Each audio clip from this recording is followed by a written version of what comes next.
In last week's Booster Box game, I made a rather big oopsie poo-poo. During the last box, there was an editing error where, after pulling in Ink Eyes from the list, value of $28.04 for that one card wasn't actually added to the total, which accidentally reverted back to $7.53, which was shown instead of what should have been $38.04 because of the Ink Eyes. And yes, I also missed a Morphic pool in box 1.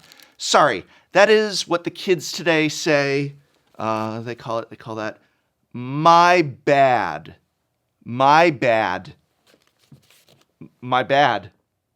But as embarrassing as that oopsie poo-poo was, it is nowhere near as embarrassing as the value of that Commander Legends 2 booster box. And the fact that minus one card from the list, it would even have been less than a $10 box is as crazy as the fact that one list card is still going to put it at only less than $40 for the box, let alone the low value of countless other boxes, 3 in that last video and a few more as you'll see in this one. Is there any wonder that many Magic the Gathering players think something has gone wrong with Commander Legends 2? I believe something did go wrong with Commander Legends 2, but it was not the set. Rather, a total mismanagement of the product itself by Wizards of the Coast. There's a lot of talk about what's called product fatigue, endless preview seasons, and a general information and product overload. It's something I certainly have spoken of about, and I'm not alone, but I think that Commander Legends 2 may be the first big victim of this out-of-control release schedule. The truth is that Commander Legends 2 is a fantastic set, damaged only through poor management and poor communication by Wizards of the Coast, who by both forcing a Commander Legends label onto what really should have just been billed as a standalone Dungeons & Dragons crossover set, created unfair expectations on their own product, and then further self-sabotaged the set by having previews for Double Masters begin more or less immediately after or as Commander Legends 2 launched. And not only is it crazy to have had Double Masters previews begin when they did in relation to Commander Legends 2's launch, but Double Masters is a set that's loaded with Commander reprints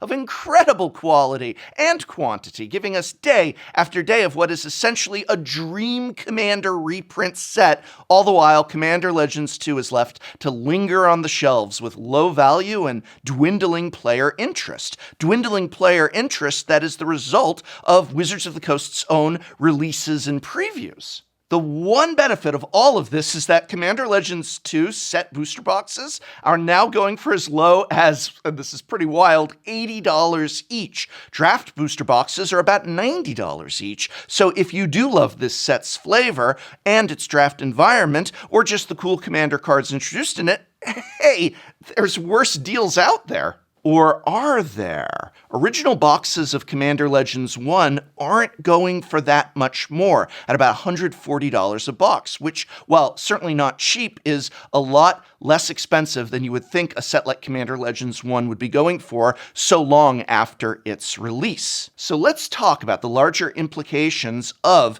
Commander Legends 2, Double Masters, and just what may or may not have gone wrong while we compare a Commander Legends 2 booster box and its value to a Commander Legends 1 booster box.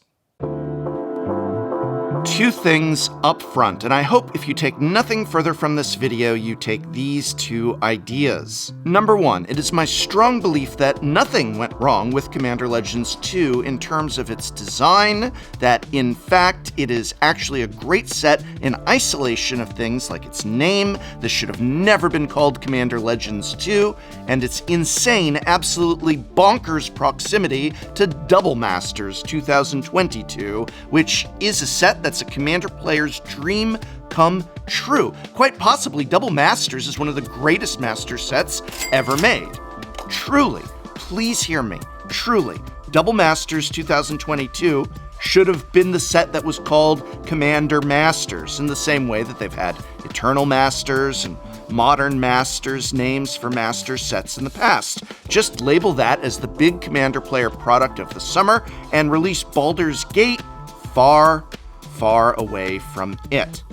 In many ways, Baldur's Gate was less a successor to Commander Legends 1 In fact, I'll very clearly state this is not a successor to Commander Legends 1. It is a Commander Legends in-name-only set, but what it is a good successor to is core set Dungeons & Dragons Adventures in the Forgotten Realms. Remember that one?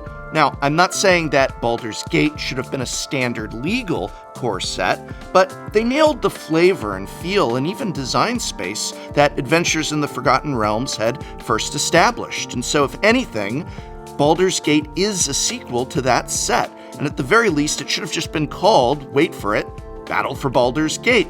End statement. We've had fun standalone sets before, too. Think about Conspiracy and Battle Bond, and even Jumpstart, none of which were standard legal, yet all of which had packs priced much more in line with standard block sets, and that's what this should have been. Don't even begin to bill it as a premium set. Say right out of the gate that these are $4 packs. There's an ample supply of them, and let people come into this with some Dungeons & Dragons draftable fun that just happens to have a lot of cool goodies for Commander, and keep it as far away from Double Masters 2022 as possible. Now, the set boosters themselves were an absolute disaster. Lowering the number of packs per box was a terrible decision. Some suspect that that might have even played a part in messing up the Mythic distribution, and honestly, this should have just been draft booster boxes, and yeah, I guess you gotta do those collector booster boxes, and strangely, that's what Double Masters 2022 is going to have. Isn't that weird? That Baldur's Gate, a set designed only for a draft experience because there's no standard or constructed environment for it, puts all its emphasis on set boosters, and Double Masters, which is a reprint set that therefore first and foremost is for people to buy to collect the cards they want, to get sets of those cards, and it has amazing collector's treatments, I might add, the very model of a set that set boosters would serve, and yet it has no set booster packs. That's weird, right? I know I expressed some concern about having the Dungeons & Dragons IP in a Commander focus set, and while I don't feel that strongly about this issue, I do feel it is disappointing when we look at Commander Legends 1, and we'll do that in just a moment, to see that, well, we didn't get any of our Magic the Gathering IP in this Commander set, which is still a great opportunity to get to dive into old characters, to dive into the feel of Commander. More than anything, though, in comparing to Commander Legends 1, the disparity that I am upset about is that Commander Legends 1 actually had, wait for it, reprints, and those are sorely lacking here in Baldur's Gate. There are almost no reprints in the set, and honestly no reprints of any significance other than Blade of Selves and Kindred Discovery, and I think that's another area that really dropped the ball. If this is going to be another Commander Legends set, then you gotta have reprints in it in the same way Commander Legends 1 had reprints, and those reprints are gonna be of Commander cards that people need, whether it's expensive reprints like Vampiric Tutor, or just cheap reprints like, yeah, you're throwing in a Arcane Signet, a Soul Ring, the boots, whatever, and it didn't have any of that. It just didn't feel like a Commander set in that those cards were absent from it, and those cards are so quintessentially Commander. Well, let's take a look at Commander Legends 1, and after looking at these packs, we can really feel a difference in what Commander Legends 1 was and was all about.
So as we're looking at Commander Legends 1 and opening up these packs, and again, Commander Legends 1 had no set boosters. It was just draft boosters, so it is a draft booster box. There's more packs in it, but again, that's, I think, a good thing. But the second idea that I want you to think about as we open these packs, the second idea that I want you to take from this video is actually more about the booster box game, which is what inspired this video. And that is this. The booster box game is just that, a game. And it doesn't really prove anything. It is anecdotal at best, and not even that, I think. And it's truly meant as just a fun exercise. A lot of people both praise it and deride it as some means of determining if a set is good or not. And my goodness, it isn't that. It isn't meant to be that. Go read Saffron Olive's EV guide and get actual financial data on a set. That's what those are for. The booster box game is just that. It's a game. It's a fun way to open packs and enjoy a set and hopefully have a few laughs and jokes along the way. In that same way, my buy singles catchphrase, much like my calls to support your local game store, are philosophical advice that is meant to be generally applied, but not strictly, not blindly. Of course, if you enjoy just buying packs and cracking them open and you have fun doing so, then do so. Have fun. Magic is a game and you're meant to have fun doing it. Me saying buy singles is meant more than anything to be advice to people who maybe see a card like, Ancient Brass Dragon, and they want that card for their deck super bad, and then they buy a booster box of set boosters of Commander Legends 2 in order to collect it, and oof, there it isn't. Neither got it nor likely anything they could trade for it in the box. And though the price on that card is high, it isn't even the price of that box. And maybe if that's the only card you want, it's better to just buy that single, even though that is a lot of money to spend on a single card. Though more so than expensive cards, even more applicable is the giant list of cards that are $5, $4, $1, 50 cents. And I urge people with every set, big and small, make a list. Just do this as a regular habit. When the set is launched, make a list of the cards that you want to crack open and then add up the total value of what it would cost you to buy those cards and see how that compares to the price of cracking packs. Again, it's just advice, just like saying that if you're gonna crack those packs, then maybe do so in a draft environment. Packs are for draft. And at least with draft, you can crack just as many as you would, but you get to play Magic, and you might even win some prizes, which if you get good at draft, makes it a good value, a good way to do it. Or sealed, I like sealed too. And of course, if your local game store sucks or is run by jerks, or even just has unfair or unreasonable pricing or other issues, then no, you don't need to go in there and spend your money there. But I'm talking about if you have a cool local game store and that booster box of Commander Legends 2 is $90 instead of $80 on Amazon, and you play there and you meet friends there and you play games of Magic there, then maybe if it isn't a burden on you or a hardship on you, because of course if it is a burden or a hardship, then you gotta attend to your priorities. But if it isn't, for that extra $10 to be something that you maybe spend at your local game store because it's where you spend time playing this game. And especially try and buy your singles there, because for most local game stores, the sales of singles is one of the biggest profit margins. Although I think you'll have a better time selling some of these singles in our Commander Legends Box 1 than Box 2, which we opened for. You know what I mean. Commander Legends, the original, it had some pretty good cards, though, this box isn't turning out that great, though the prices on Commander Legends 1 for boxes isn't that high anymore either.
I think it is far too easy to look at a set like Commander Legends 2 and say it was terrible or a disaster or some low-effort non-product. That's not Commander Legends 2. That's Innistrad Double Feature. Commander Legends 2 is a real set, and it's real fun to draft, and there's even some great cards in it.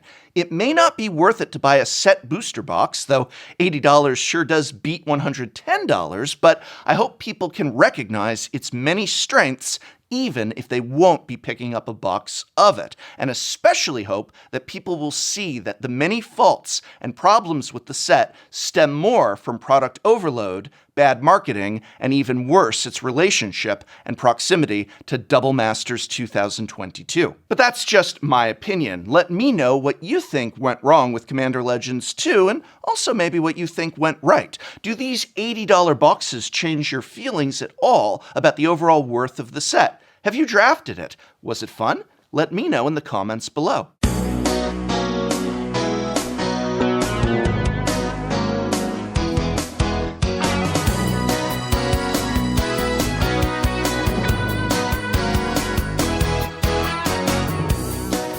Next time on Shuffle Up and Play. Ristic Studies, Spice 8 Rack. I've brought Pauper decks. I will have you know that Spice 8 Rack is my favorite Magic the Gathering bread tuber. Because I be making that bread. Oh yeah, baby! Where are your fairies? Yeah, we know all about it. What am I gonna do? Do you need land or something? I really need land. Super far behind here in this game, and I drew one of my best outs. One of my best snuff outs. Oh, you hear that? That's the sound of the proletariat rising, baby. Let's go, baby. That's the We sound are the of it. union. You got nothing to lose but your chains, baby, and I just melted them with a fiery goblin.